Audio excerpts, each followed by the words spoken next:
மனிதனிலே பிறந்து மதலையெனவே தவிழ்ந்து அழகு பெறவே நடந்து இளையோனாய் அருமழையிலே மிகுந்து புதலி மொழியே புகன்று அதிவிகதமாய் வளர்ந்து 16 சிவைகலைகளாகமங்கள் மிகவும் அறையோது மன்பர் திருவடிகளே நினைந்து துதியாமல் தெரிவெயர்களாசை மிஞ்சி வெகு கவலையாயுழன்று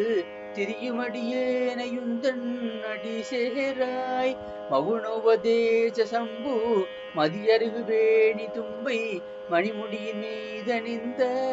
மகதேவர் மணமகிழவே இணைந்து ஒரு புறமாதாக வந்த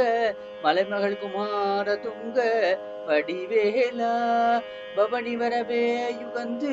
மயிலி மிசையே திகழ்ந்து படியதிரவே நடந்த கழல் வீரா பரமபதமே செறிந்த முருகனவே யுகந்து பழனிமலை மேலமர்ந்த பெருமாளே.